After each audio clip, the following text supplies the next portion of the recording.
Hi, Bonita. Hi, Siobhan. Hi, how are you? Hey, Leah, how are you? Good, thank you. Thank you very much for joining us today. And for those who are joining us, you're very welcome. My name is Leah O'Brien. I'm the Education Manager here at Aware.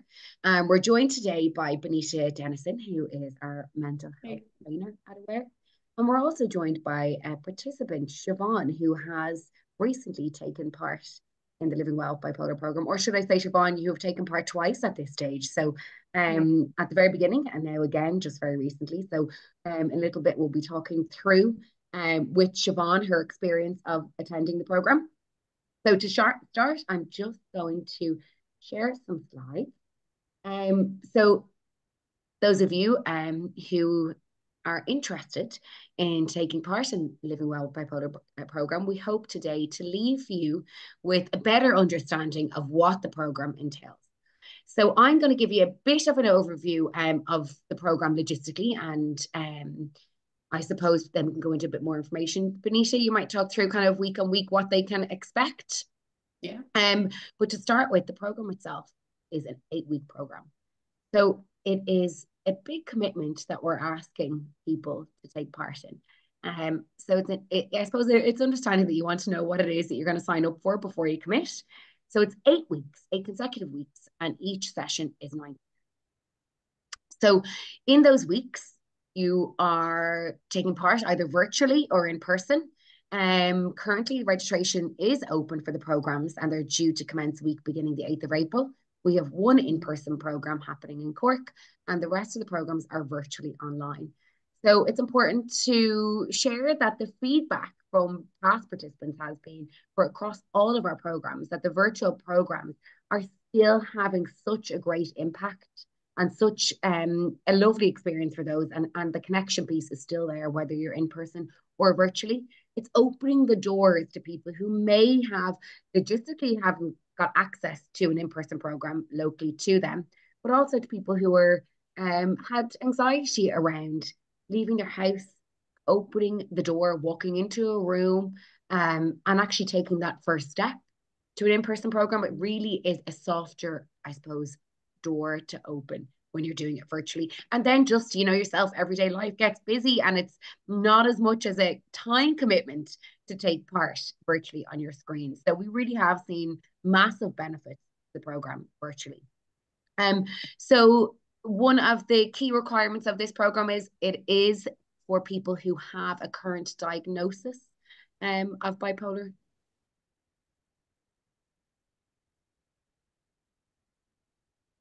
Leah looks like she just froze there. I think. Just frozen. Yeah, I was about to say the Did same. she, Siobhan? Yeah, she did so. Yeah, I can. Oh, Well, I keep going until she comes have back I in. lost? Oh, she's back. Oh, I was gone. No, I thought you were You were gone, gone. Benita. such are the joys of modern technology. And you know There you what? I go. thought you were frozen, so I was talking away. No, I'm Siobhan and not I sure were when you chatting while we were lost. waiting for you. I'm not sure at what point you lost me. We're actually kind of just introducing a little bit of it in Oh, were relation we? to people who attend need a diagnosis, and then I think so. What do Okay. you think, Siobhan? Did You I miss something mentioned, off I here? think you were just about to say that you need to have a diagnosis. I think that's what Yeah. you were, Mm. yeah, So saying. I suppose this program is unique in that you must have a diagnosis of bipolar disorder. So you are going to be meeting people with the same diagnosis as yourself. Of course, you could all be going through a completely unique journey to yourself.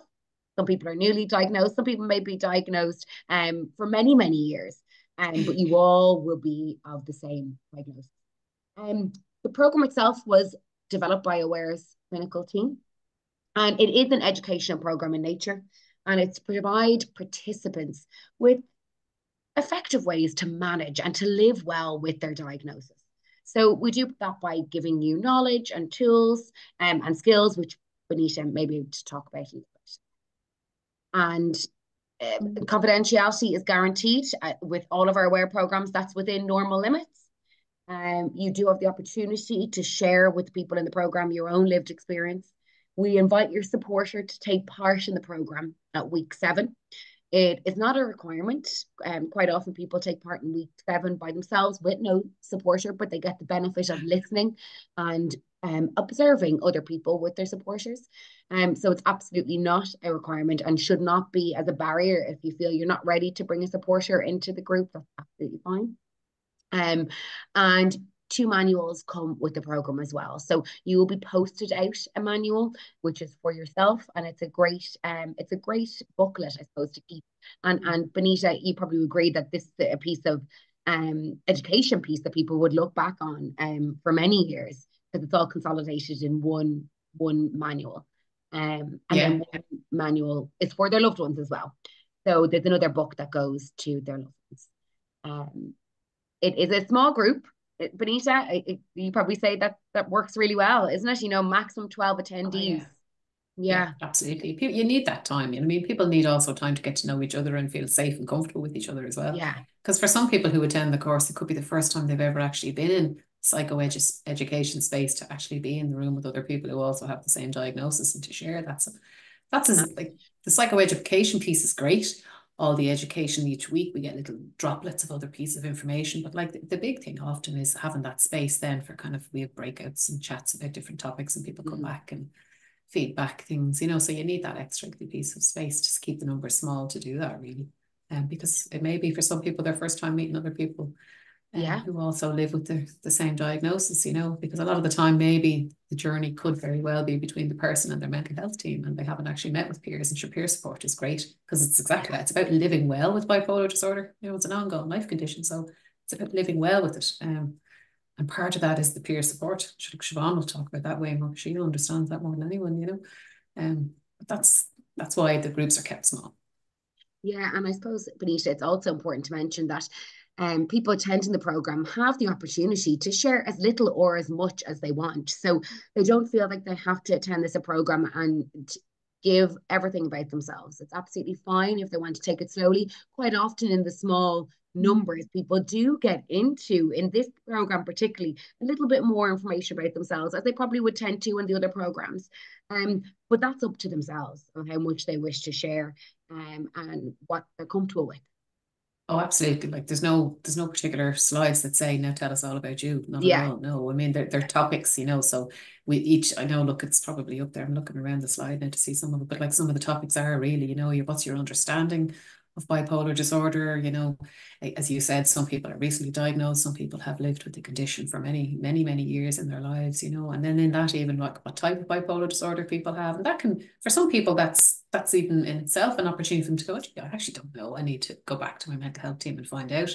Sometimes people who are more recently diagnosed may have more of an understanding of that. And then we look at, as each week goes on, the cause and course of the condition, different things around what can help you to live well, noticing some of the cognitive behavior therapy pieces around noticing your self-talk and how to manage and cope with the way that you speak to yourself.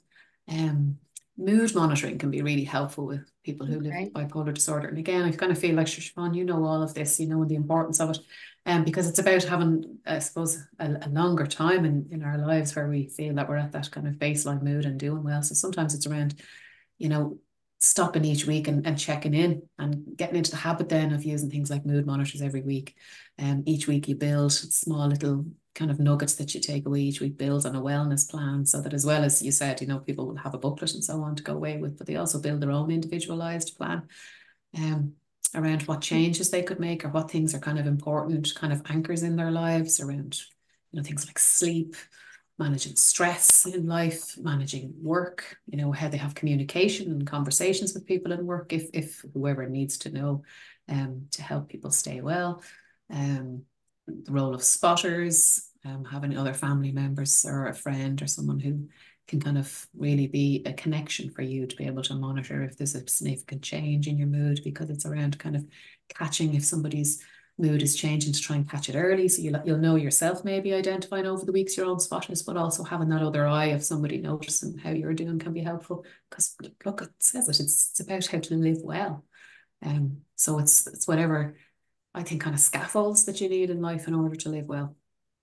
And Bonita, you mentioned there obviously about mood, and by the nature of the diagnosis, there's going to be some weeks that people may not feel, that they want to attend the program, and they may miss a program, and that may be totally unrelated to their mood, and it just could be logistically they can't attend one week. So what would you say to those people who missed a week? Yeah, well, you're right. I mean, it's 8 weeks, so somebody could have something arranged if they won't be there 1 week. So I mean, if you know in advance, let the facilitator know you won't be there next week, you might be able to access week whatever it is, if it's week 4 or 5, maybe on another evening or another morning, particularly if it's an online.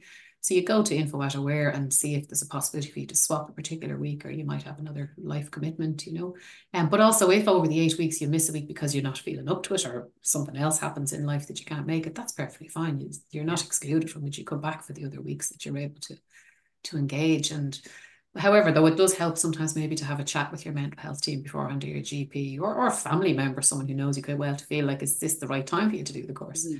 But then look, as Siobhan, as you'll say, like sometimes, like any course we do, sometimes you can do it once, you get something from it, and it depends on where you are in your whole life at the time, and then you'll do it again and get something else from it. So you're also not excluded. You're not sort of struck off when you just do it once and you don't. You can't do it again. You can do it again and again if you choose, but it can depend at the beginning. Am I feeling okay at this time? Is this the best time for me to do this 8 weeks that I could actually get the most out of it, or Bonita, something out of it? Like you said, it is important to have that conversation with your care team, and quite often we do get the questions through to info at Aware. They do ask, is it a requirement to have consent from your GP? And while it's not a requirement, we do say have that conversation with your team to ensure that it is the best time for you. And just while we talk about questions, feel free to send any questions through to sorry, someone's saying there's a little bit of an issue here. I'm going to just stop the share of the screen.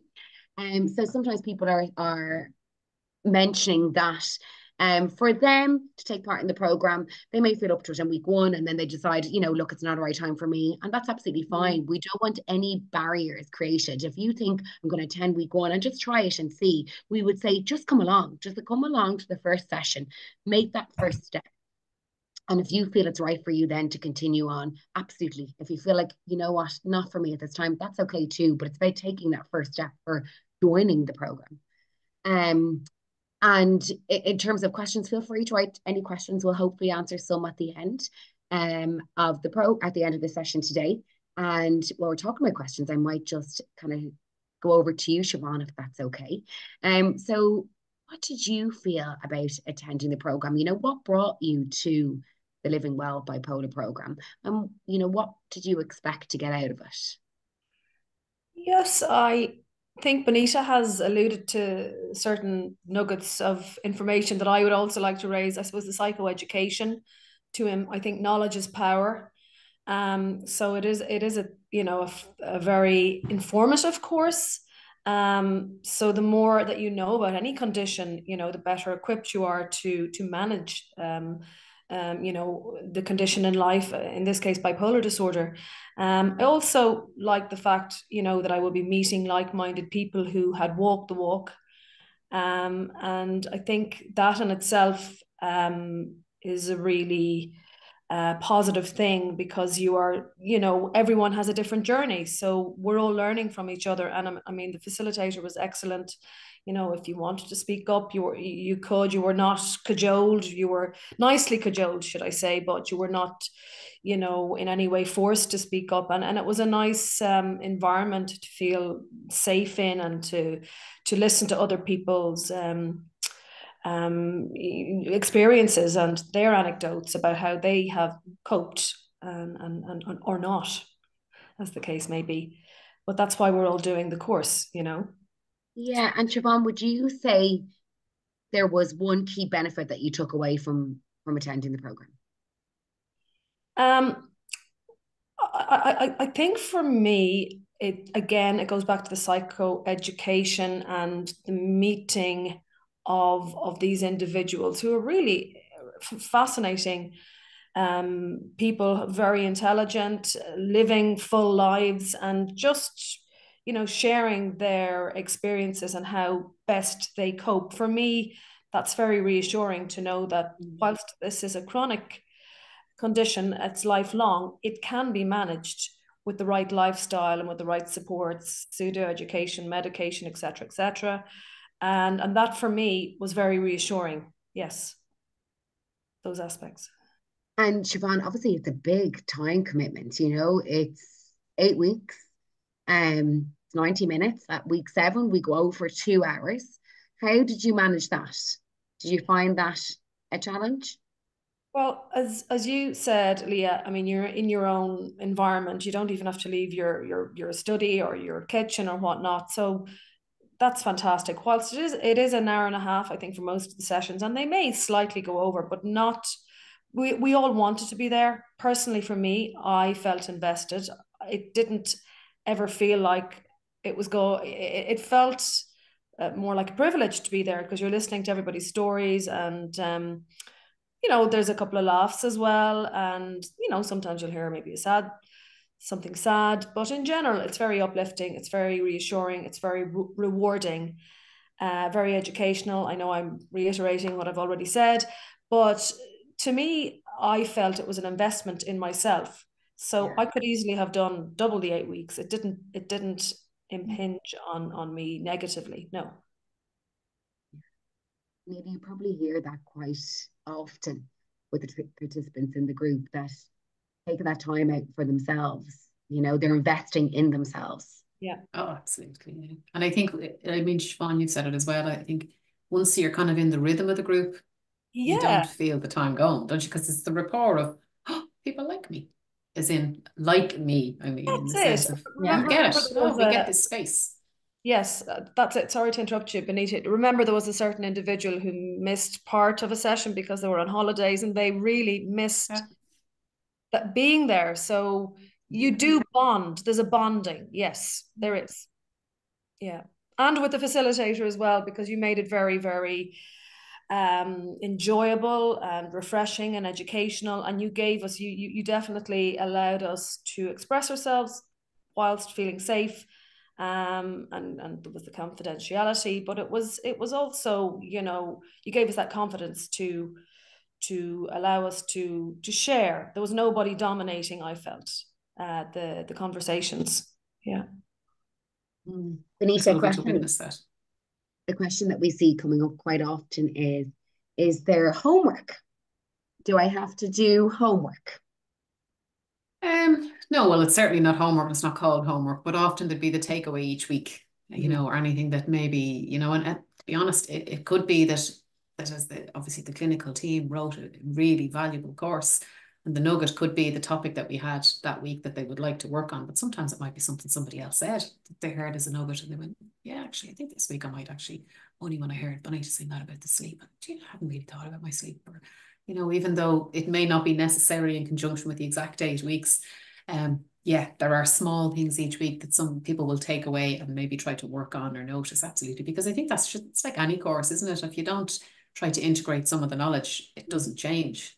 There's no point just, oh, that's fascinating, and then we do nothing with it. But they're small things, they're not big things. And then when we come back the following week, we normally kind of gather, check in kind of briefly, and then it's like, okay, how did you get on with the nugget in the week? Did anyone try the, could be something like noticing your self-talk, or I mean, in my experience, I would have always found facilitating these courses, they always seem the kindest, most empathetic people in the group, huge empathy for each other, but sometimes a little bit less for themselves, So sometimes as we chat, would that be fair to say, Siobhan, there's a bit of, anyone do any bit of something for themselves? Well, not to give Bonita a big head or anything like that, but you were great at reflecting and allowing us to, I suppose, we were very much learning from each other, and we're all there to manage and to cope in the best way possible and to stay well. That is ultimately the objective.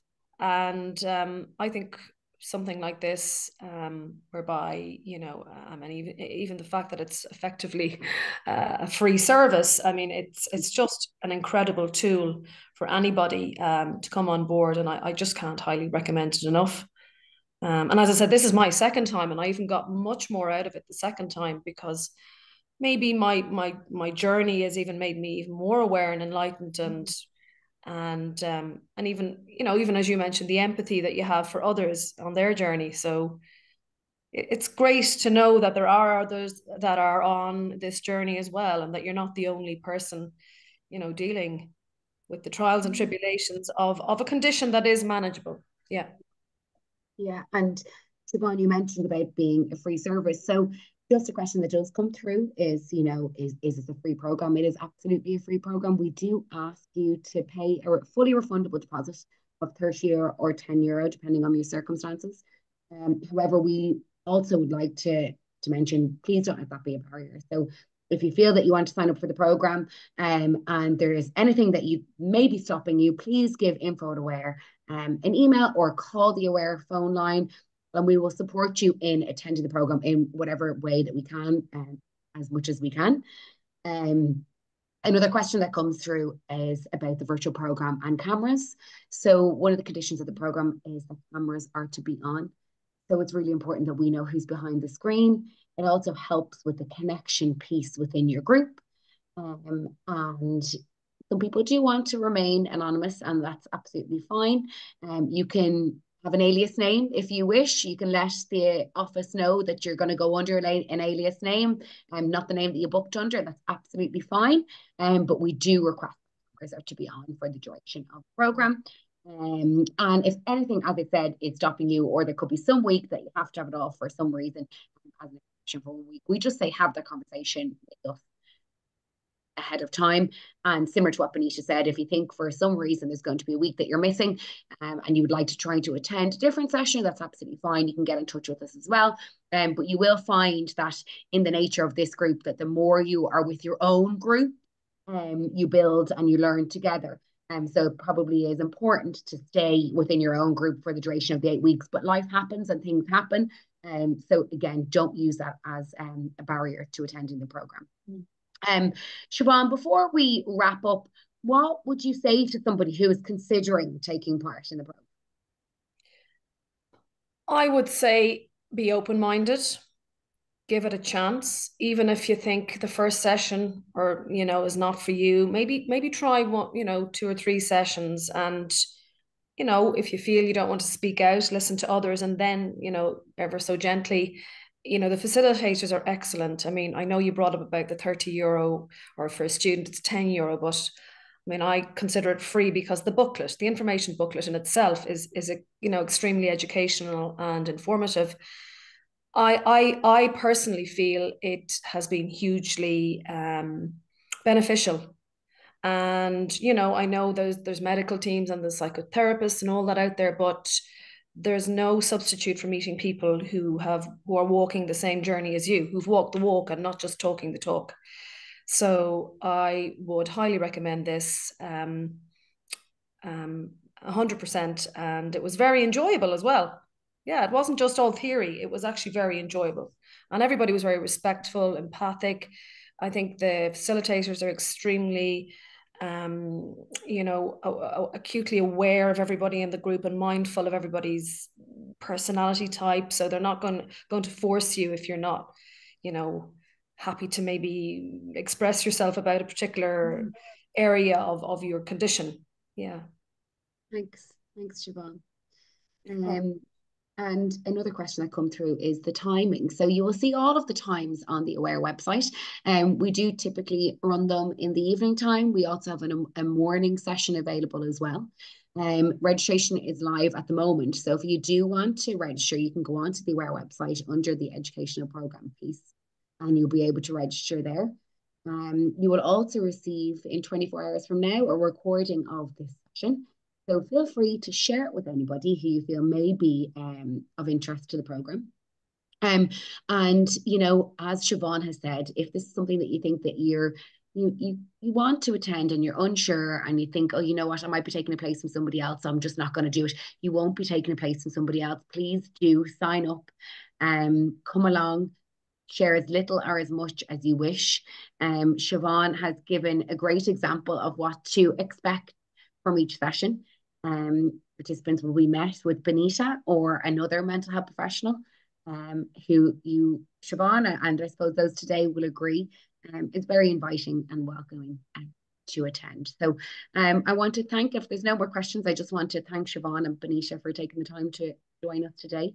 Siobhan, I really appreciate you helping to promote the program as well, because I know, as you said, you've taken part in it twice at this stage. Yeah. So we really appreciate you continuing with your support for Aware and absolute pleasure. And if anybody else is coming on board, I just want to encourage them and say, give it a go. Thank you, Siobhan. Thanks, Bonita. Take care. Bye, Siobhan. Bye. Good luck.